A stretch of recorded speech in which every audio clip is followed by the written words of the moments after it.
It's so nice to see you, Dr. Sherri Tenpenny. I have been such a fan for many years. Thank you. And, not only being a woman in this place of health and wellness, and you really took a stand some years ago. And I know there's probably going to be people watching you today that are going, I heard of her. I've heard her here and there. Can you share with everybody a little bit about your background, not only as a physician, but kind of leading up to where you are today? Because I think that's important for people to understand. Well, I think a good place to start is I was born into a chiropractic family. So I grew up chiropractic. I was not vaccinated as a child. I had measles, mumps, rubella, chickenpox, all in the same year, third year of school.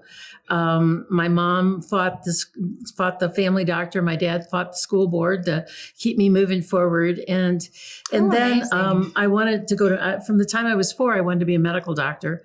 And I went to University Hospital for a summer semester and had a terrible relationship, a terrible experience with the hospital down there. Went back to the University of Toledo in the fall where I went to school. And I said to my pre-med advisor, I don't want to be a doctor anymore. I'm going to go be a chiropractor. And he said, have you ever heard of osteopathy? I said, no, I'd never heard of that. So he found me a gal that had just graduated. And to this day, I can't remember her name, that had just graduated from the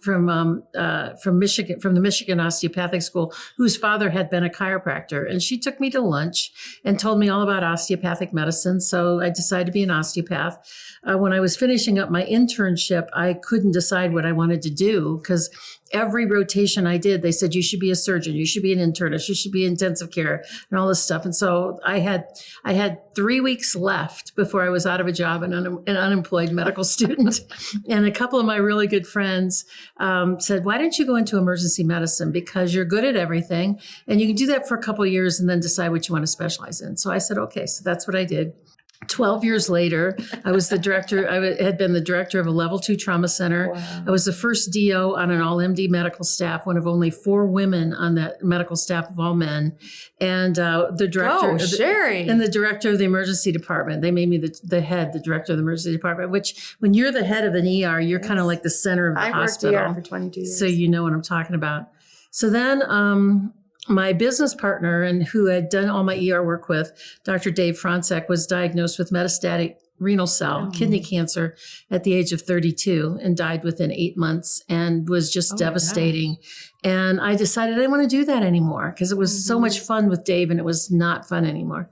And at that time, that's when the big Eisenstein study had come out. This was in like 1992 or 3, where there was this big thing where they said that Americans were spending $1 billion a year out of pocket on holistic and alternative medicine. And I remember that being in the hospital, this chill, and how dare they do this and not tell me, through everything was going on. I said, that's where I want to go. So as the director of the ER, I got to bake out the schedule. And we made it out 2 months in advance. So I subscribed to a magazine called the Townsend Letter at the time. Yes, that I would flip open the back and there would be all these conferences that I couldn't even pronounce the names. I had no idea what they were. So for 2 years, I would get the Townsend Letter, decide what conference I was going to go to, then make out the schedule for everybody else around when I was going to be out of town to go to the conferences. And at the end of that, this would have been 94, I opened a little medical practice, tiny practice this was in Findlay, Ohio, where I saw patients in the office on Monday, Wednesday, Friday. I worked in the ER Tuesday, Thursday, every other weekend. Oh, wow, I was head of a 4-county EMS transportation board. I was the director of the ER and I had 2 days off a month. So you didn't knit? And no, I didn't knit. And so then from there, I said, wow, this is a very married with kids kind of town. And I was not married at the time. And I said, so maybe I should move. So I moved to Cleveland in 1996, opened an integrative medicine practice there, still worked in the ER for 2 years while I was building that up. And then in September of 2000, I got a flyer in the mail from the National Vaccine Information Center that they were having a conference. And every time I went to throw it away, somehow it ended up back on my kitchen counter. I went so far as to call them and ask them when their next conference was, because I just couldn't go to that one. They said, well, we're a small nonprofit. We may never have another conference. It's like, Oh, wow. darn.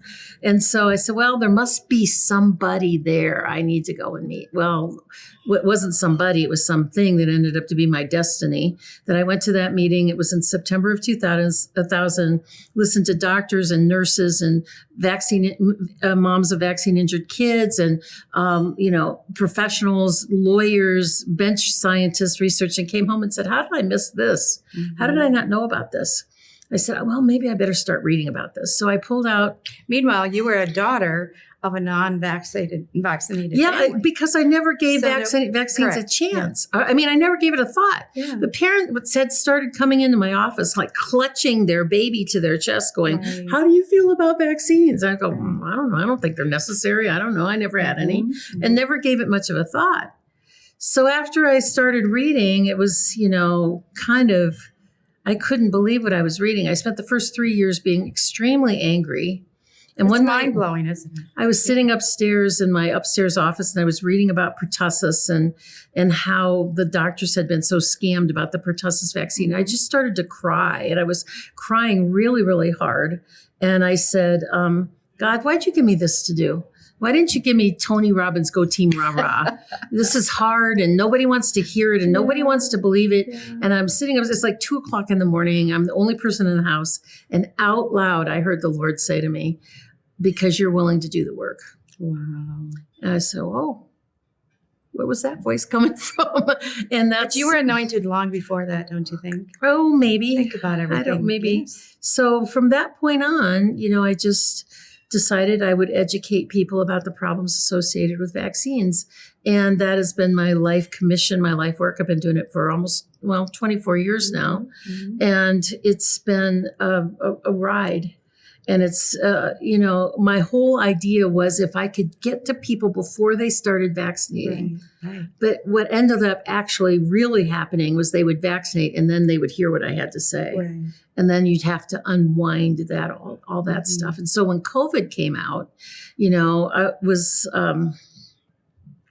people said, how did you get so involved with the COVID vaccine? I said, well, I've been doing these other vaccines for, 20 Right. years. This was just a lateral step. And I remember the day really loud. It was, I was sitting at my desk and the television was like right over here. And I was watching Fauci and Trump and they're doing their daily parade, right? And I just looked at them and I thought, this is such nonsense. So I just prayed in my spirit and I said, Lord, what do you want me to do with this? Mhm. And I heard him say to me, carpet bomb the neighborhood, which I didn't even know what that meant. So I looked it up. And it's like to spread, because it's a military Correct. term, right? Okay. So it's like spread this information as far, as wide, as deep, as fast as you possibly can. So I called up Michelle, my assistant, and I said, buckle up, Buttercup. It's going to be quite a ride. And we did 600 interviews in about a year. Amazing. And put together courses on the myth of the mask, the fraud of the PCR testing, the nonsense of the social distancing, and then of course all the different elements about these Don't jabs. you feel like you were the first voice I really was that one really of the first. people started to listen to? It was, and I'll tell you, I had a really early on, Joni Lamb. Do you know Joni? Yes, of course. From yes. Daystar, and she was like just mesmerized with what I had to say. So we did a YouTube video. Mhm. I watched it. Within 48 hours, that video had more than 4 million views, and Yeah. she was canceled from YouTube. I And know. so it's as So we much just for kept- free speech. We Right? just kept going. I got permanently banned from Facebook, Instagram, PayPal, and Podbean. Podbean is a podcast hoster that I've been working really, really hard to build. And on the very day I got an an instant message from them that said, "Congratulations, you just had 1 million downloads on your podcast." The entire thing was wiped out and shut down. And I said, "Wait a minute, I don't even get like a Twitter jail? Nothing, zero, nothing from them at all." So, and then I got named as one of the 12 disinformation dozen people. I was the only person that Biden mentioned by name because, my name's kind of easy to remember, which can be good or bad. We'll just change it to Terry Shenpenny. Yeah. if you want people to remember your name, it's a good thing. If you hope they forget you, that's not such a good thing, And so, well, you went through a lot by speaking your truth. yeah, And you've been attacked, you've been villainized, everything. But you've had these warriors, praying warriors behind you. You have millions of people that love you, millions of people that pray for you. They have yet to meet, and they're lifting you up. And so our prayer for you is that we continue to support you and support your voice and your truth. And I know that through your journey, you've been up against a lot of stuff. Well, they sanctioned my medical license, which was the first time in 40 years that the state of Ohio Medical Board had sanctioned someone for non-participation with their inquiries, which we had participated all along the way. And it was like my attorney said to me, just because they don't like our answer doesn't mean we didn't answer them. Right. And so they sanctioned my license. And during that same month, 3 weeks later, I had a stroke. And I've spent this year, it's like I was almost completely paralyzed on the left side of me. I had no use in my arm or my hand. I could walk with a cane. And I said, Lord, we had prayer calls for you. I said, this is not acceptable. Absolutely. I am not going to do That's this. Right. And I've worked really, really hard. And I always tell people, I literally did the really hard physical work, which I'm still kind of doing. But the Lord did the heavy lifting with all those wonderful prayers of everybody, And your brain. I mean, think about your thought process. It was still there. You were still creating and fighting. I was typing with one finger just to keep my Substacks going. Bless your heart for doing so. When I couldn't even sit in a chair for more than 20 minutes, I'm typing to keep things going, keeping information going out there. So God has used, they say that our Father uses everything, doesn't leave anything, any of our experiences unused, right? So now here you are, you're a voice of truth. You're a voice speaking into the wilderness of confusion. And now they're threatening who knows what, right? This next phase. But you have been busy preparing people because you've walked it. Look what you just walked in the last 4 months, the last year. So you have some tips that you can share with people on some things that can help them on a daily basis. I know Cardio Miracle has been an important part of your journey. And we're so honored that you're part of us and that, we can share our messaging with you as well and stand with you arm in arm. Because I think that's what is really important as we move forward is that we as a community lock arms and support each other. Because how else are we going to fight? And we can't fight with an empty wallet. We can't fight with a sick body. So look at how the Lord has restored you. So what are your thoughts on really restoring? What did you teach back in the day, the parents of the children that were looking to get their children healthier? Well, I would say I would address each one of those things kind of individually. Number one, when it comes to vaccinating your children, educate before you vaccinate. Do not just lay your child on the table like a sacrificial lamb. Know what they are injecting in your body and say no. They don't need anything. That would be the number one thing I would start with about that. Number two is your health. I know from personal experience. Yeah. So I used to kiddingly say I cut the candle in 3 places so I had 6 ends to burn. And I would constantly be running across the country. I would maybe get 4 hours of sleep a night, not eating the best, all these different things. And your health, getting your health, restoring your health is a whole lot more work and expense than staying healthy on the front end. So Cardio Miracle provides so many things all in one little glass. Correct. In terms of nutrition and the nitric oxide and all these different things. And so doing that on the front end is I think even more important than using it. Okay, I got high blood pressure. I want to lower that. Right. I want to sleep better. I want to have more energy. Yeah. Well, if you would have done it in the first place, then you wouldn't have to spend all this money, time, and effort on the back end. And it's so easy. And I want to say something about for people who've had strokes, because your doctor will never tell you this. Or unless you've got a really exceptional physical therapist, they'll never tell you this. You need to do a complete body inventory of every muscle group in your body. And you don't have to be a physician to do this. Just start with your feet and go, do they work the same on both sides? Do my ankle circles? Can I do the both on both sides? Can I stand on my toes on both sides? What can I do? Can I kick backwards like I'm trying to kick my butt with my heel? Can I do that? And compare your unaffected side to your affected side. And if it's not working the same, I had a physical therapist. I only saw her 3 times, but the first time she said to me, "You're not trying to learn anything you don't already know. You are causing those brain cells to be either wake them up or to rewire things so that they will go back to where they were before." Muscle has memory. And so stand in front of a mirror. And if your affected side isn't working as well, keep trying to do the mirror exercises. Do your shoulders, do your hands, do your thumbs, do your grips, and do it yourself. And do it like everything on your good side. Try to make your affected side do that. And when I first started doing like leg lifts, I could do 2. Oh, that was it. Wow. Now it's like, well, you just keep at it and at it and at it and at it, say this is not acceptable, and you just keep doing it. So I'm really wanting to get a little message out with the Cardio Miracle, with the nitric oxide and all the nutrition and all the different things that you're doing to just not give up. You know, somebody had told me early on that where you are at 2 years is where as good as you're going to get. Well, I went to a neuro rehab center and they said that's old school. That's not true. That you could be 7 or 8 years out. Maybe all you've done for the last 7 years is sit in a wheelchair and done nothing. Yeah. Get started. Get busy.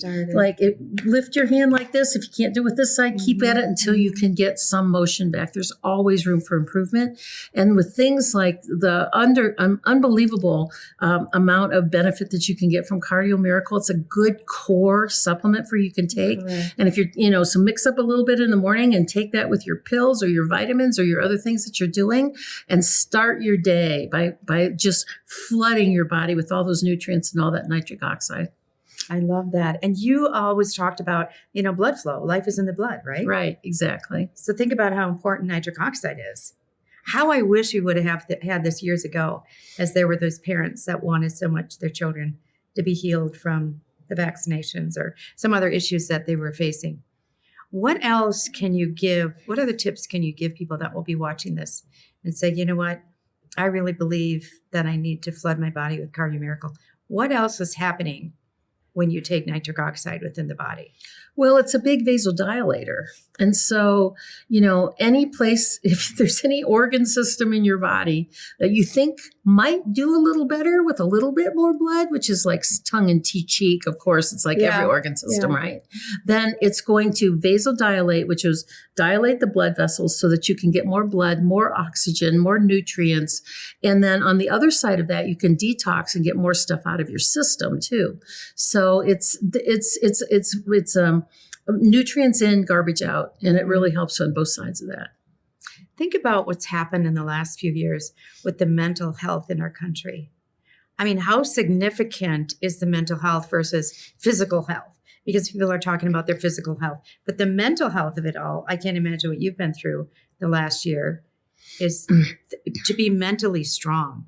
What does that mean to you to help people? I think the most important thing in life, your mental health, is your relationship with the Lord.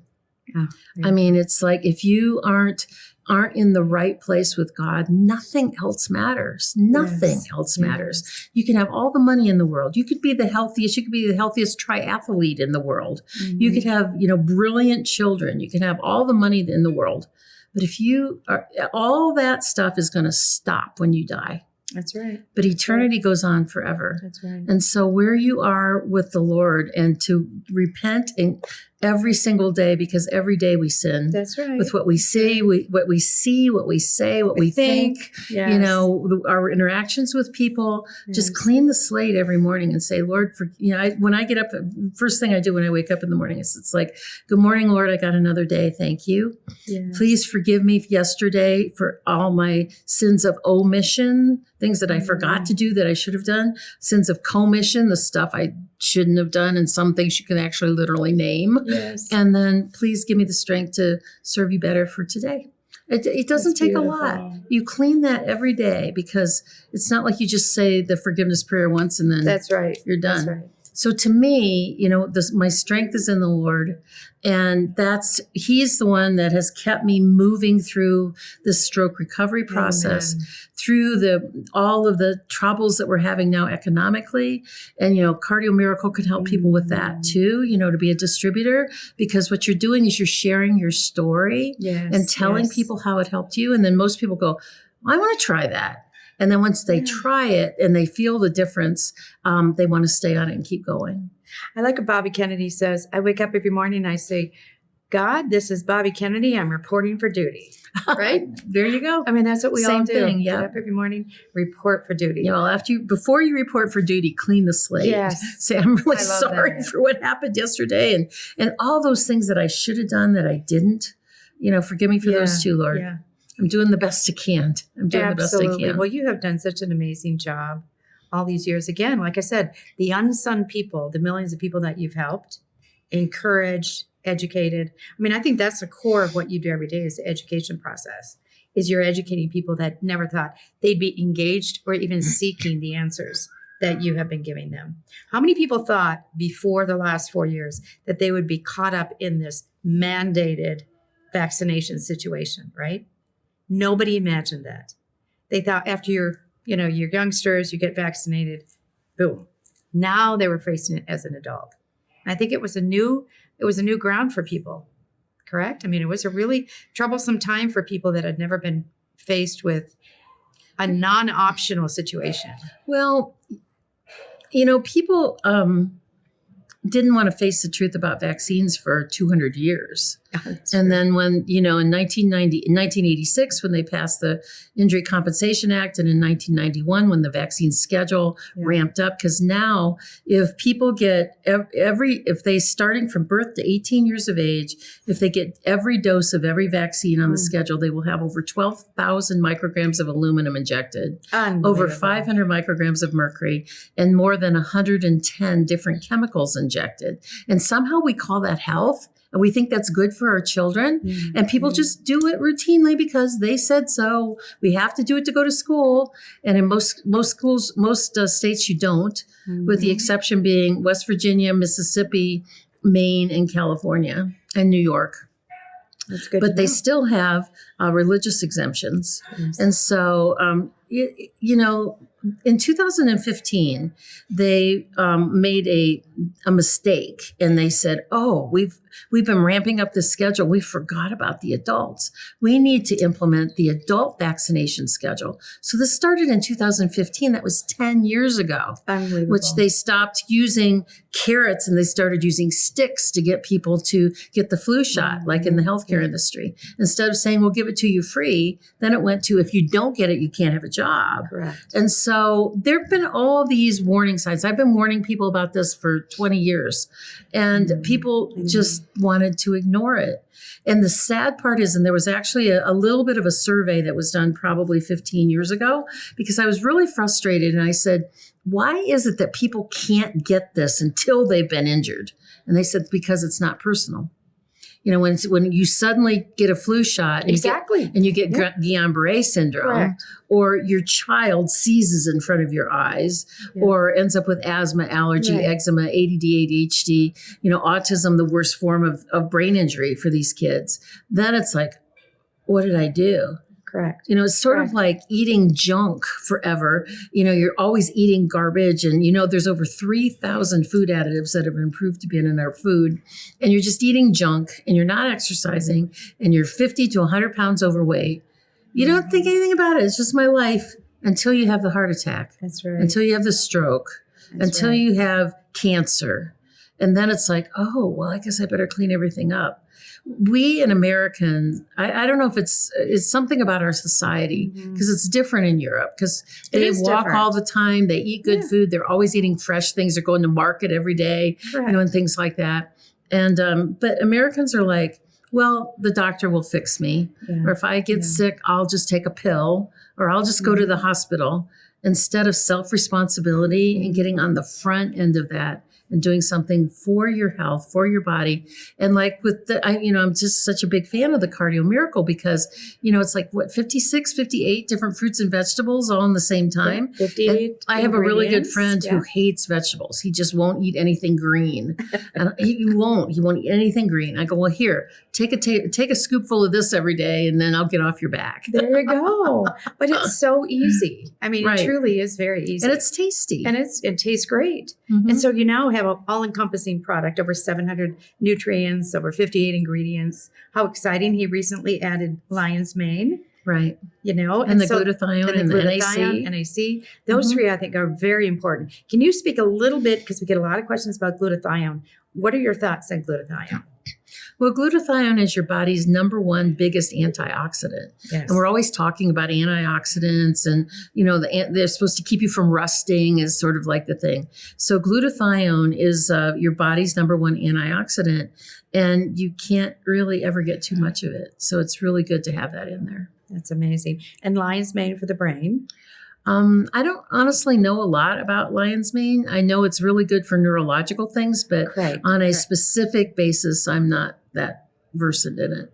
Lion's mane has now been known to help with the synapses that works in the brain, right? The brain activity. Yeah. So that's really exciting and helps. Also, there's some studies, not only on glutathione, but also on lion's mane, on the telomeres. Oh, How it helps to lengthen the telomeres, which is super exciting. yeah, that's good. We have a business in Cleveland and in California called ECP Clinics. It's for external counterpulsation. And it's like if you can imagine having a blood pressure cuff around each calf, each thigh, a small one around your midline, and then your heart is connected to a monitor by a 3-lead EKG. So your heart pumps and then the cuffs and then the heart and the puffs, and it increases circulation with pressure. We are big advocates of adding Cardio Miracle to that because the ECP itself increases nitric oxide, but it only does it really during the time that you're on the bed and on the machine. And so if you add the Cardio Miracle after you've had an ECP session, you can sustain that nitric oxide and those nutrients even better. So I think that's a really important thing that we add to people's regimen. That's really awesome. And most nitric oxide supplementation lasts maybe 2 to 6 hours. Cardio Miracle lasts up to 72 hours. So that's really exciting. If you have somebody that maybe can't take the whole dose, or, maybe financially it's difficult, I tell everybody, just take some. It doesn't matter if you even take half a scoop, whatever it might be. We've had some pretty amazing. Robert Scott Bell has a guy that completely turned his health around.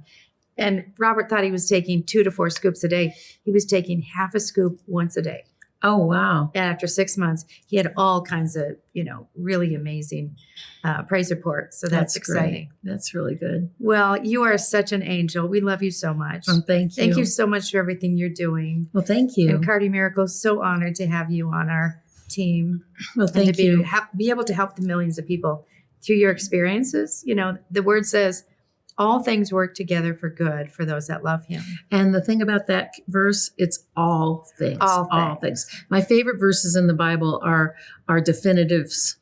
All, nothing, never, always, those sorts of things. When they say all things, that can also mean things that we define as not so good. What you just went through. Yeah. And so, I stood on that verse during the stroke recovery process, because it's like all things. Okay. So if people are listening and they may be going through challenging times right now, whether it's their health or finances or something in their family or their job or something, stand on the Lord, and all things, not just the good things. That's right. All things will work together for benefit for your life and for worship. Thank you so much. You're amazing. Oh, thank you. Thank you. Thank you.